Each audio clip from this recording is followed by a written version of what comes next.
Way back in 1967, I wrote these words: "It is important to be able to stand alone for what is right, but the virtue lies not in the aloneness of one's stand. If it be good for one person to stand erect for a righteous cause, then it is far better that many should join shoulder to shoulder for what is good." I recognized that we were to stand for the rights and the benefits and the blessings of people with special needs, but it would be so much better if many other people were standing with us for that cause.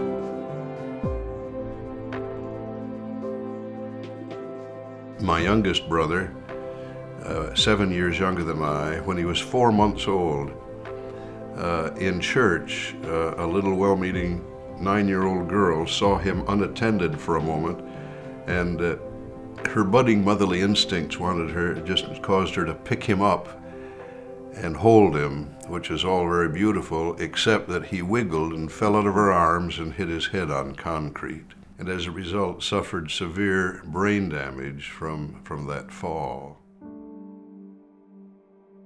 To look at him, you wouldn't realize he had a problem, but to engage him in conversation, you'd recognize that he was developmentally delayed. People were saying, "Why don't you place John in the big state institution," which was in Coldwater, Michigan. My parents went to visit that institution, but I'll never forget when they came home at supper that night, I could see a heavy heart that both of them felt, realizing, no, this was not the option for their son, because there was no spiritual component that is so important. But in God's divine providence, he saw fit to call John home to heaven at the age of 20 with a fast-acting cancer. Now, 1 year and 1 month after John died, God gave us our third child, the first to be born in Canada, by the name of Stephen. And he was born on March the 5th, 1963. That morning I drove back home. I'd been up all night, so I was tired and went to sleep. But about 9 o'clock in the morning, I was awakened by the phone, and it was Dr. Olson asking if I would come down to his office and chat with him. He wanted to share something with me. Well, I could tell probably that not all was right, and I drove down apprehensively, wondering, what am I going to hear? He told me, "Jim, your little boy has a number of physical abnormalities from head to toe, which also point as well to, as the term he used, mental retardation." I drove back home dry-eyed, but when I got in my bedroom, I threw myself on the bed and tears began to flow as I began to realize what this might mean. So having first a brother with brain damage and now a son with brain deficiency, what was the Lord saying to me?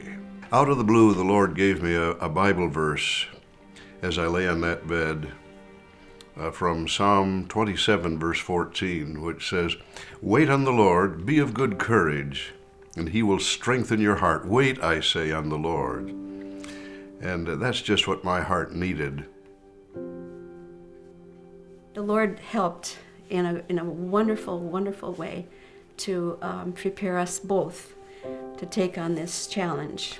And I think one of the things that was so good is that we avoided the wallowing that so many people go through and asking why.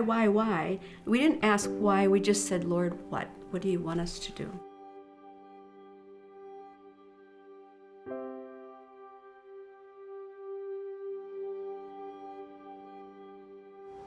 Now, what can we do for Betty? Just what comes naturally. Love her, look after her. Someday we may have to see about putting her under the care of one of the Ontario hospital schools. You mean in an institution? Well, you can call it that if you like. I prefer to think of these places as communities where a child can be happy, sometimes very useful. Your little girl may even be happier, better off, in a community which she can understand, a community where she is understood. Try and remember that. But it's a crowded community. The need is so great that room is made where there really isn't room. At the Aurelia Hospital, there are over 2,600 patients, 700 more than the building should accommodate, and the active waiting list stands at over 1,000. And still they keep coming, many unfortunately below the recommended age of 6. It was clearly mistaken, but at the time they were sincere, and they said, it's really important when this child leaves his home and, say, goes to Aurelia or Cedar Springs or Oxford Regional, it's really important that the family not have contact with them, because it makes it very difficult for the people. And so these folks who had special needs were cut off. It's hard to explain, I guess, but in some circumstances, people would almost take anything that was available, because a handicapped person, particularly if there were several other children in the family, and the handicapped person was very disruptive. Sometimes the families were really desperate. They had no particular alternative. The wisdom of that time led largely physicians to say, you can't cope with this child.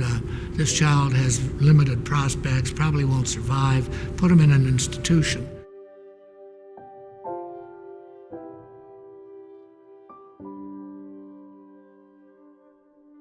We had a vision for residential care for parents who wanted to see their child in a Christian environment.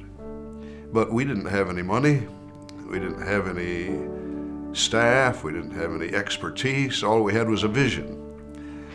And we recognized it would take time to develop that vision to be able to open our first Christian home for special needs people.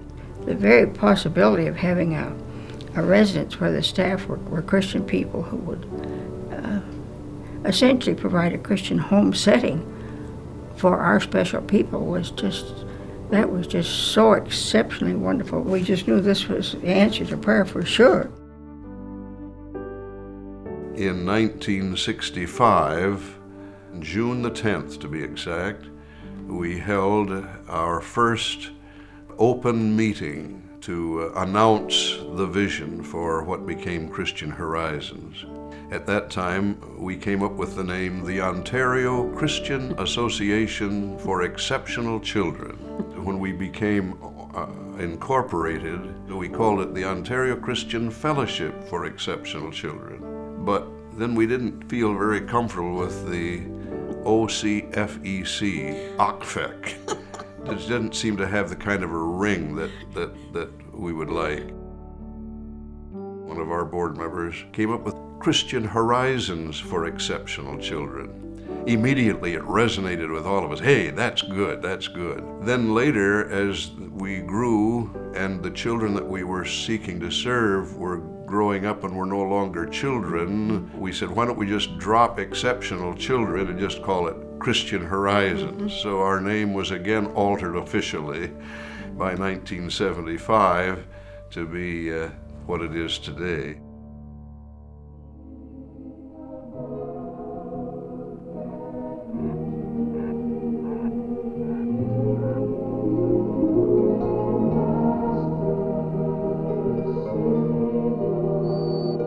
Because I'd had a number of years' experience in Christian camping, I said maybe we could rent some camp for a couple of weeks in the summer and have a Christian camping experience available to special needs people. And that happened in 1967. We started out with 22 campers that first year for 2 weeks.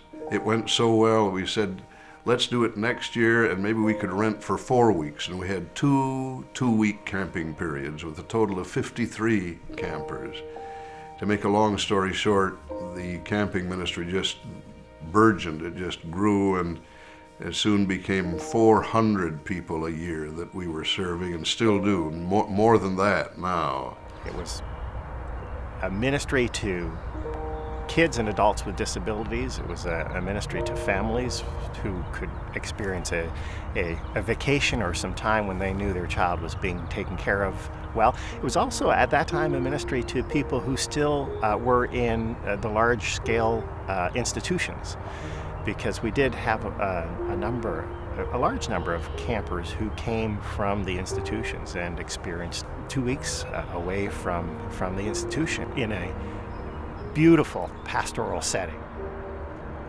We always had a blast. It was always full of laughter and singing and great activities. It was an incredible experience.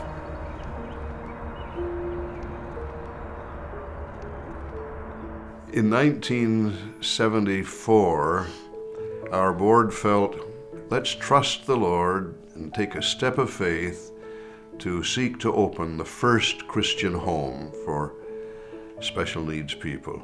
I received a phone call from a Mr. Stanley Kerr of Oakville because he'd learned that we were planning to open a home.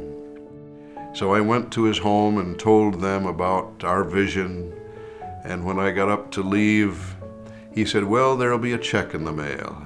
4 months later, in August of 1975, Mr. Kerr phoned me again, and he said, Jim, I told my sister, who is 2 years older than I, 92, about your vision, and she felt led to change her will and make Christian Horizons the sole beneficiary. To make a long story short, we realized about $500,000 from that estate, which enabled us to open not only that first home, but to have funds available to begin further homes as well. And I said to our board, we need to find a person who can serve as a full-time executive director. And in God's kind leading, he brought to us Noel Churchman. So I started January 1st, 76, and went to the office. We had $50 in the bank. I said to the girl in the office, who was her first job out of high school, I said, what do we do to get paid? She said, we pray. About November of 76, we had our first house bought and ready to open. The house on Mary Street would accommodate 10 people. We were new at this. 10 people gave us a good budget, so that's what we thought we would do. It was 10 women. We didn't want to mix the sexes. There could be all sorts of problems. So before long, we're thinking, are we opening up convents and monasteries? And I thought we better, rethink this. And so one of the ladies left, and so we brought in our first gentleman, who was a fellow in those days, probably in his 60s. And he came in with 9 women. Well, he loved it.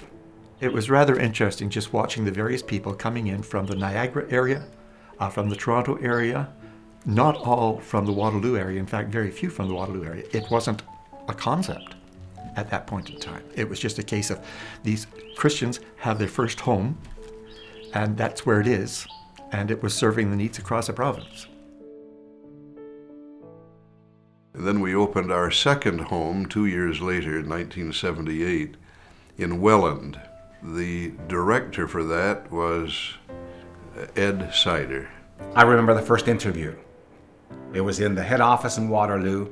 And what I'll remember about that, I've never forgotten, is, yes, it was a young organization, but it had a vision.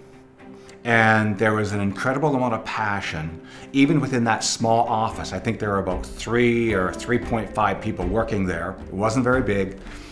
And yet I could feel the intensity of what was happening there. You walk into the building, it was a humble building. It was a house, I would think, 75 or 80 years old, and that was the headquarters for Christian Horizons. I sensed in that first interview, this was about a calling. This was about something that was very important. And that was very exciting too, to be involved in forming something that would become a home to 8 individuals from a variety of backgrounds across the province. It happened because people came knocking on our door, can you help us, can you help us, can you help us? And so it fed along in that way. And then the next year we opened 2 more homes up in the north, in Sundridge and Burke's Falls. We opened 2 homes up there. which was bizarre when you think of it, because I've always thought I'd like to be at that board meeting. Okay, we opened in Waterloo with no government funding. I understand that.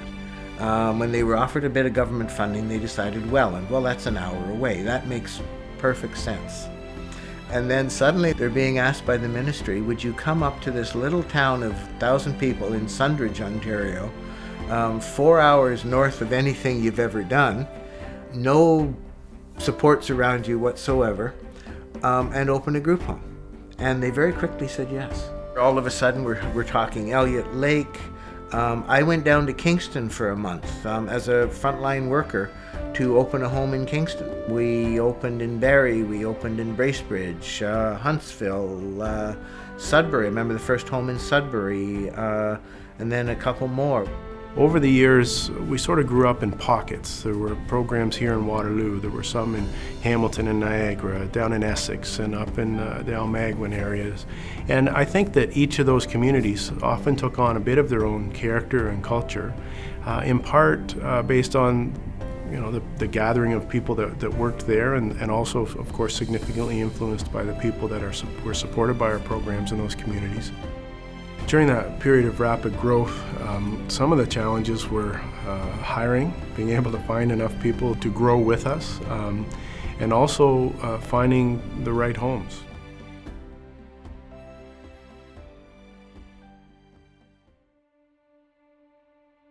The story of the early days of any agency, including Christian Horizons, is the fact that there was tremendous public opposition to what was happening, particularly when it related to having a group home in their neighborhood.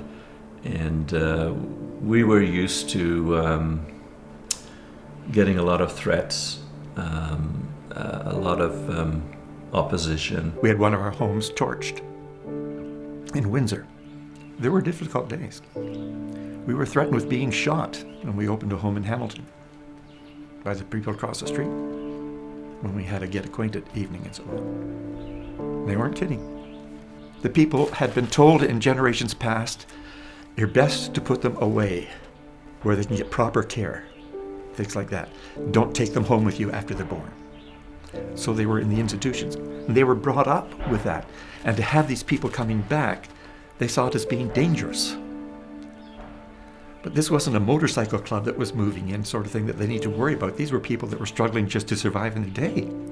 We know that now. And they know it now too, in the various communities. But in those early days, it was a real battle. Even though we had all of the factual positive results of community living for people with disabilities, people still didn't want it. So it was a fight to the end.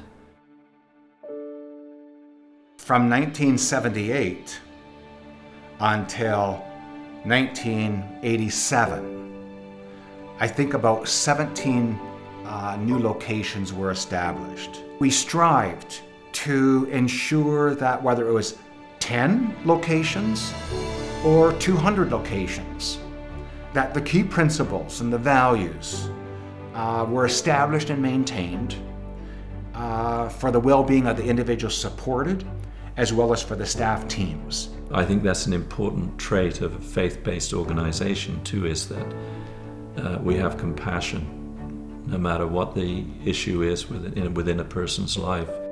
We had a couple of men that came to us from Huronia, large institution by Aurelia, and at camp they both placed their faith in Christ.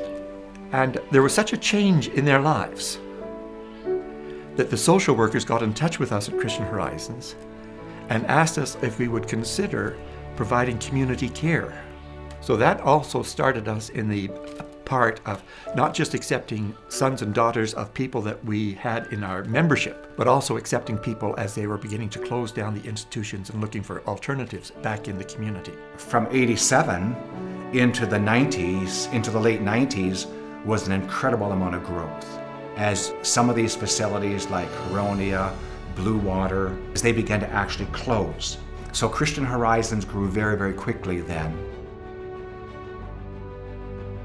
And I could see the evolution in the lives of people. that would move into a new community, and then how they would begin to develop relationships, and then how they would begin to strive towards meaningful employment. Just some of those things, and to see families develop and individual lives enriched was very, very exciting. But there were several thousand people who had to be relocated.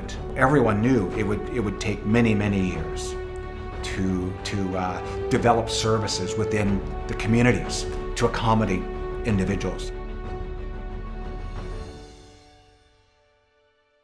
As we came close to the end of emptying the facilities, there was a residue of people living there with challenges that were very difficult for local associations to take on. When we started out, the people we were taking were pretty low needs. In the end, the people we're taking were extremely high needs, and Christian Horizons took some of the highest. Christian Horizons at that time took the 10 hardest to serve people from Pine Ridge. And so the province would say, hey, CH, would you guys do it? And they'd say, yes, we'll do it. And God gave us the staff and the skills to bring them back into the community and to walk with them back to a more normal lifestyle. At the same time, a lot of agencies had relied on the fact that if it didn't work out, we could send them back. And I think that's grossly unfair to people if they don't, if you don't work out, you're going to go back to the institution. No, I think we need to make sure that we're providing an environment that's suitable. There was a change in government, so they began to talk about drawing some of the people back into the institutions who had been forced out. Nobody would go back. We've seen the change from when things were very institutionalized, even in planning in the community. We would decide what the strengths and needs of the person were and what they needed to learn. And then person-centered planning was developed, where instead of deciding what somebody was lacking and what they needed to learn, we asked them what their plans and what their dreams were for their lives. And in 1994, Doug Sewell and Paul were the two people leading that, and they just cast the vision for the end result, which was that people with disabilities would be directing their own lives. And suddenly we're getting people coming into group homes who are making choices, and they're choosing the clothes that they want, and they're worshiping where they want, or choosing not to worship as they want. They've got their own room. Now they're being asked what they would like to have for supper. When do you want to do this? It's totally different. And they wouldn't go back. It shows that shaping people's thinking around education and the things that we do within our organization and what we influence to the greater part of the sector is a critical element in making sure that there are safeguards for people with disabilities, that they do get respected. So whether it's one person or 1,400, you provide service and support, relationships are developed on an individual basis. It's John, it's Dave, it's not a group of people. Sometimes we look back at the institutional care that people received and we've kind of made it very negative. And the reality is that there were great staff that worked in those institutions. There were some great things that happened. But the concept of caring for thousands of people under one roof, separate from a community, was wrong. And there was something better. It wasn't all bad, but it wasn't ideal, that's for sure. There were bowling alleys and swimming pools and all sorts of different things that were made available. But people were disconnected. They were separate. We accepted a young lady. At the time when she was born, there was no Christian placement, and so they had her placed in a Christian institution. And when I was there, I was talking to one of the staff people. And the woman was on the ground in the dining room, in the living room, on cushions and moving around a ball and so on, just while we were talking.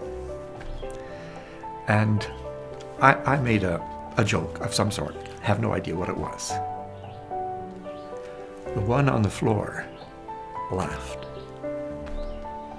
They thought because she was so physically handicapped, she was mentally handicapped. She wasn't. Imprisoned in that body, full functioning, living in a cot. The day that the facilities closed down finally in March 2009, that was not so much just for Christian Horizons specifically, but for the sector. That was a monumental day. I guess it was a moment of significance. The last facility closed, but it was sort of the end of the story. It was a fight worth fighting.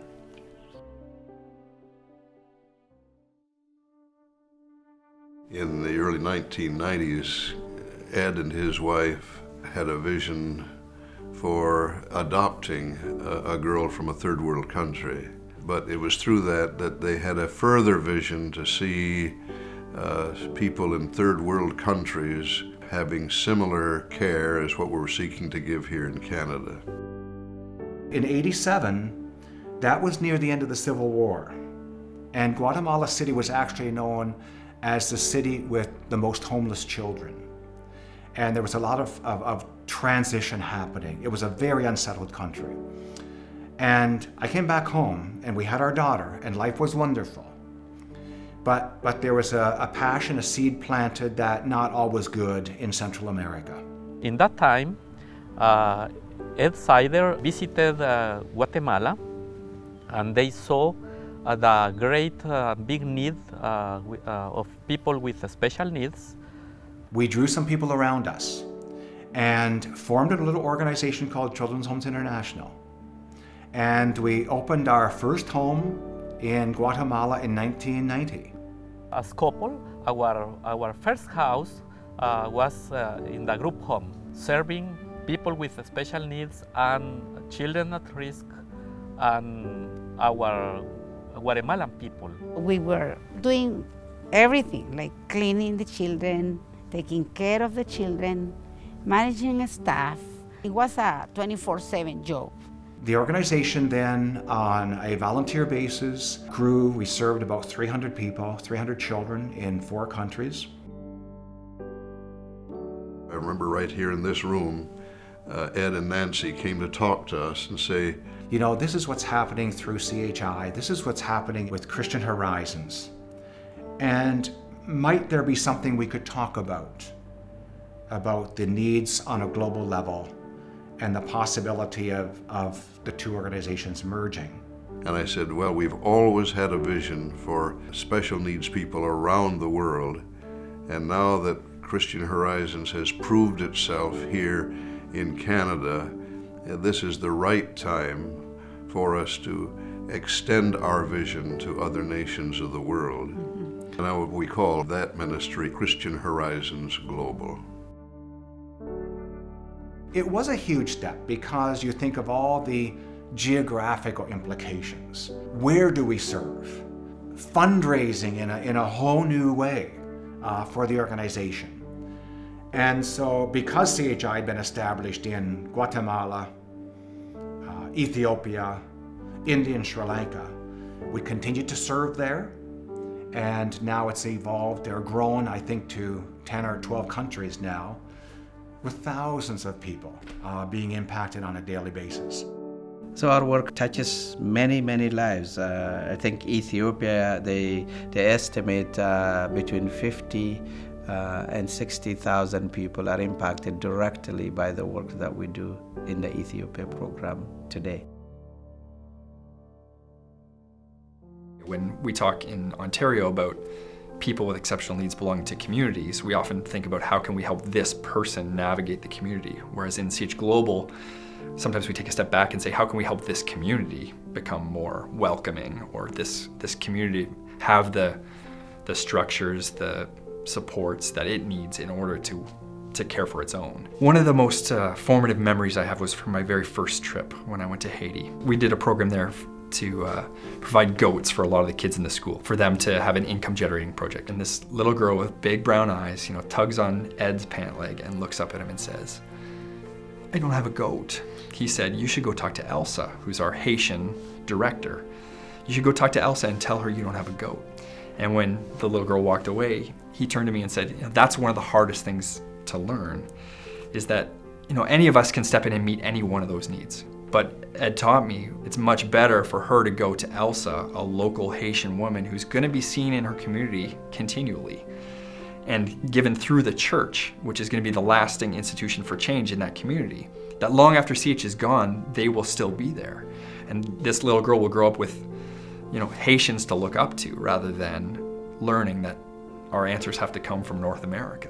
We look at helping the individual, but always helping them in a context that their society and their community has better supports around them, so that not only this individual is helped, but they are now equipped to help others, and the community is in a better position to care for its own. I think that's been a big trajectory for us. Some people have asked me, Jim, did you expect when you started Christian Horizons to see what it would be today?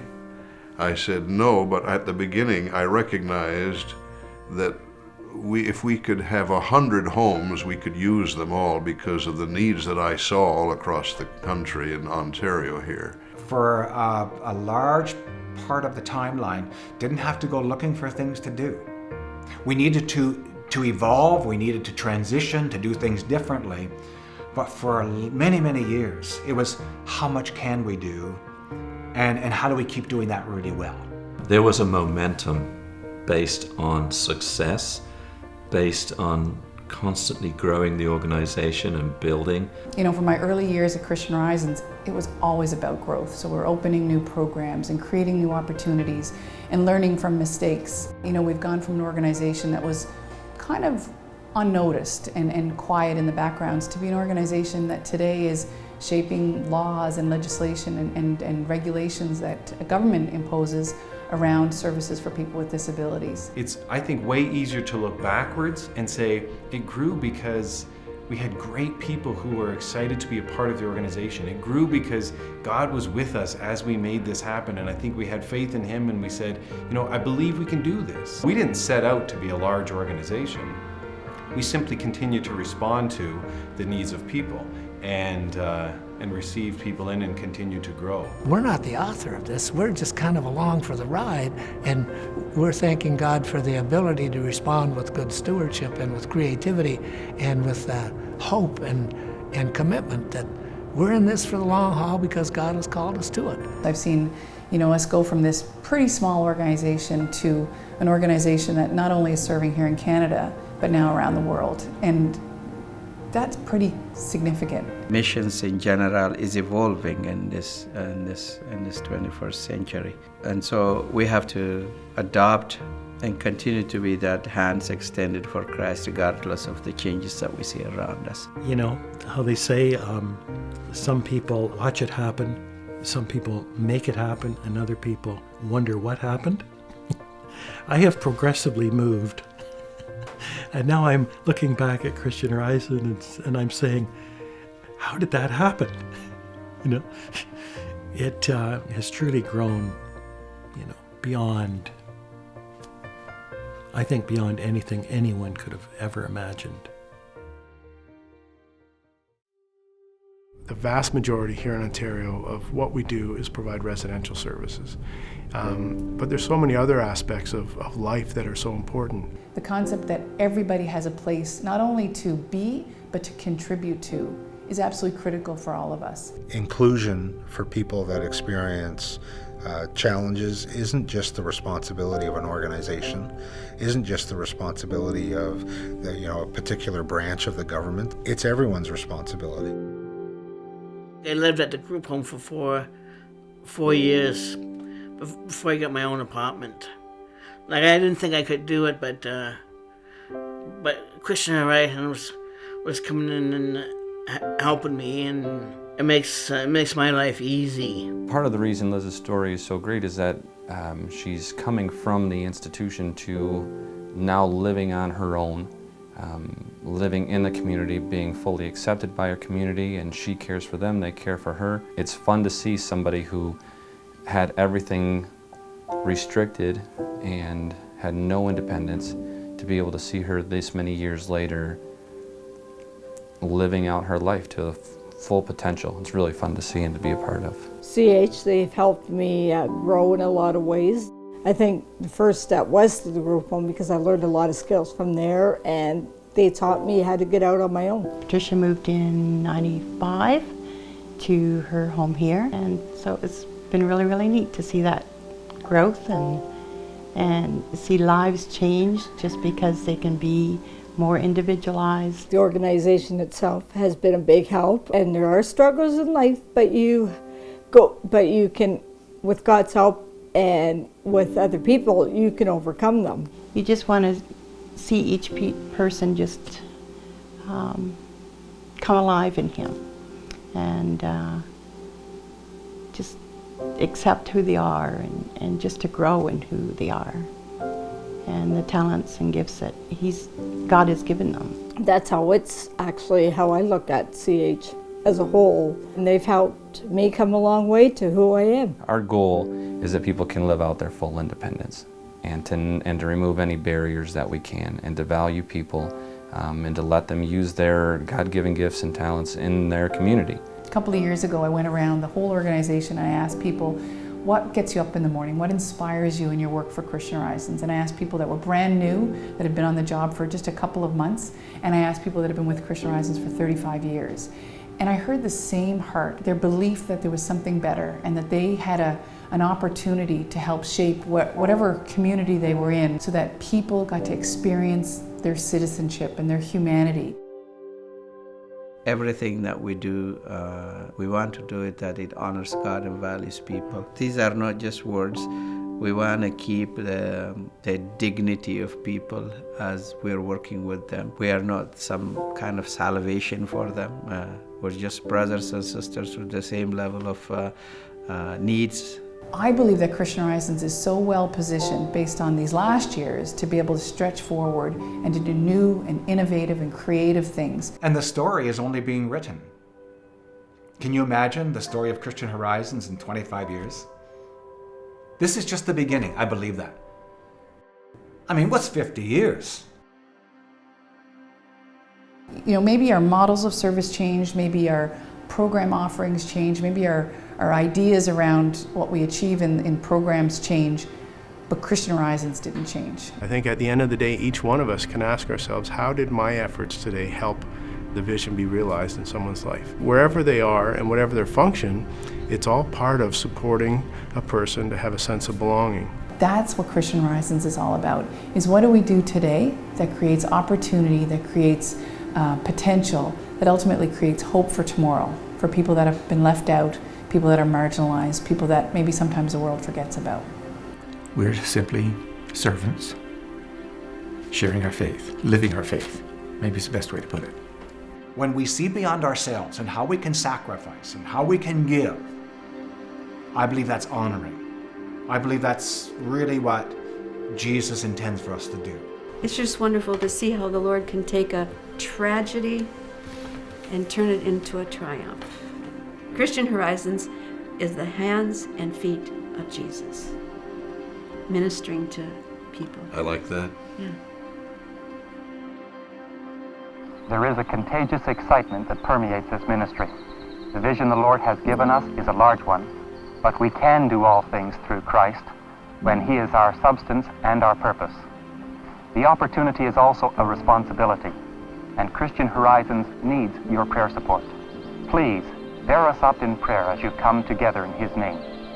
You have seen how God is meeting the needs of these very special people through the talents of others. God has given abundantly to each one of us. My responsibility and your responsibility is to invest these gifts wisely for Him.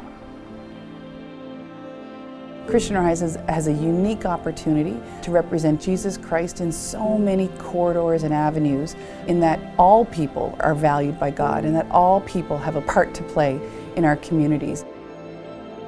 To think about a world where people with disabilities aren't recipients of charity or benevolence, but recognized as contributors and partners and people that have value to add to communities. That's where Christian Horizons wants to go. We've been on a journey to move from a small Christian ministry that started with a camp for children with disabilities to this worldwide organization that's helping create communities of belonging for so many people. I'm excited to think about, as new people come to join the ministry of Christian Horizons, people that come from diverse perspectives, diverse backgrounds, but have agreed to work with Christian Horizons under the banner of who we are and why we exist, because they believe in our vision for people with exceptional needs belonging to communities which their God-given gifts are valued and respected.